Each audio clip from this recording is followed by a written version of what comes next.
ఎలా చేయాలో ఆదర్శంగా నిలిచినవాడు జగన్మోహన్ రెడ్డి గారిని పట్టుకుని చాలా అనుచితమైన భాష, నా కొడక, వాడు వీడు, ఇంత సంస్కారహీనంగా మాట్లాడడం అనేది ఒక ప్రజాప్రతినిధికి కరెక్ట్ కాదు. నాకు తెలిసి ఈ బజారు భాషని వాడి రెచ్చగొట్టి వాళ్ళ రాష్ట్రంలో జరుగుతున్న సంఘటనలన్నింటినీ డైవర్ట్ చేయాలని ఒక వ్యూహం ఏమో అని అనుకుంటున్నా. నేరుగా జగన్మోహన్ రెడ్డి గారి గురించి చాలా పచ్చిగా కాకినాడ రూరల్ వచ్చి పోటీ చేయమని ఏదో సవాళ్ళు విసురుతూ ఉన్నాడు.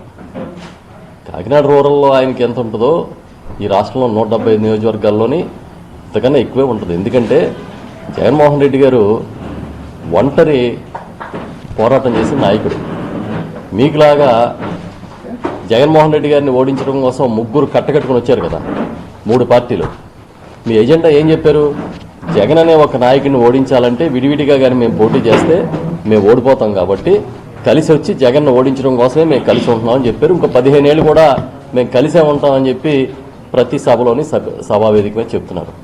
అలాంటి జగన్ గారికి సవాల్ విసురుతారా?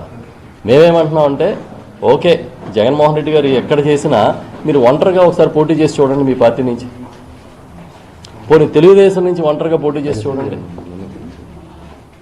పోనీ కలిసే పోటీ చేయండి, అందరూ కలిపి ఆయన ఓడించి చూడండి, చూద్దాం. జగన్ అంటే మీరు ఏదో చాలా తేలిగ్గా మాట్లాడుతున్నట్టున్నారు. వాడు గుర్తుపెట్టుకోండి, జగను మిగతా నాయకులు లాంటి వాడు కాదు. నోరు జారితే ఆ పర్యవసనాలన్నీ చాలా తీవ్రంగానే తీసుకుంటాం మేము అందరం. ఎందుకంటే లక్షలాది కుటుంబాలు, లక్షలాది మంది అభిమానులు ఆయన వెనక ఉన్నారు. ఎందుకంత దిగజారుడు భాష? జగన్మోహన్ రెడ్డి గారికి సవాల్ విసిరే స్థాయా మీది? మొన్న హడావుడిగా పవన్ కళ్యాణ్ గారు వచ్చి ఇక్కడ మీటింగ్ పెట్టారు. మన్నాడు ఉదయం తోట తిరుమూర్తులు గారు ఎమ్మెల్సీ గారి పిలుపు మేరకు వైఎస్ఆర్ పార్టీ నాయకుల ఒక ఆత్మీయ కలయిక నిన్న జరిగితే దాని గురించి నిన్న పంతనాని గారు ఏం మాట్లాడుతున్నారు? కుక్కల మీటింగా? కుక్కల మీటింగ్ అని మాట్లాడతారా?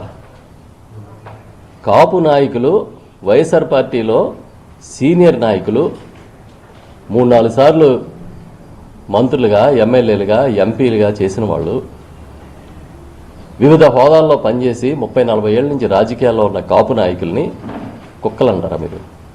సంస్కారం ఉందా? కనీసం జ్ఞానం, మాట్లాడే మాట మీద అదుపు ఉందా మీకు? ఏం మాట్లాడుతున్నారు? మీరు మాట్లాడే భాష మేము ఎవరు మాట్లాడలేమనా? కానీ మాకు సంస్కారం, సభ్యత ఇవన్నీ ఉన్నాయి. మాకు ఈ సంస్కారం, సభ్యత అన్నీ ఉండబట్టే మాట్లాడడం, సబ్జెక్ట్ వరకునే మాట్లాడతాం. అడిగే ప్రశ్నలకు సమాధానం చెప్పలేక డైవర్షన్ పాలిటిక్స్ ప్రారంభించి ఈ కార్యక్రమాలన్నీ చేస్తాం. వాళ్ళు నిన్న కాపులు, మేము వైఎస్ఆర్ పార్టీలో కాపులందరూ కలిసి కూర్చుంటే మీకేంటి బాధ? మీ సమస్య అని అడుగుతున్నాను నేను. మీ పార్టీలో ఉన్న సామాజిక వర్గాల వారిగా కూర్చుంటారు, మిగతా నాయకులందరూ కూర్చోండి. ఈ రాష్ట్రంలో ఏం జరుగుతుంది? హామీలు ఇచ్చి చంద్రబాబు నాయుడు గారు ఏం అమలు చేయలేకపోయారు? మాట్లాడుకోండి. కాపు కార్పొరేషన్కి ఏడాదికి 3,000 కోట్లు ఇస్తానని ఎన్నికల హామీ, 3 ఏళ్ళు అయింది, 9,000 కోట్లు బాకీ. అవునా కదా? ఏ ఒక్క హామీ అయినా నెరవేర్చారా? ఇవాళ ఫీజు రీఎంబర్స్మెంట్ కానీ, లేకపోతే రైతు భరోసా, ఇప్పుడు మీరు పేరు మార్చిన అన్నదాత సుఖీభవన్, ఇవన్నీ బాధితులు ఎవరు? అత్యధిక వర్గాలు గ్రామీణ ప్రాంతాల్లో ఉన్న బడుగు బలహీన వర్గాలు కాపులే. మీరు ఎప్పుడన్నా అడిగారా? ప్రశ్నించారా? ఇవేం చేయరు. కాపు నాయకులు మాట్లాడితే కుక్కల మీటింగ్ అంటారా కూర్చుంటే? బొత్స సత్యనారాయణ గారి గురించి మాట్లాడుతున్నారు మీరు. ఒకసారి గతం గుర్తు చేసుకోండి. బొత్స సత్యనారాయణ గారు ఎలాంటి నాయకుడో, ఆయన దగ్గర మీరెంత వినయ విధేయతలు ప్రదర్శించేవారో మేమందరం చూసిన వాళ్ళం. తోట త్రిమూర్తులు గారి గురించి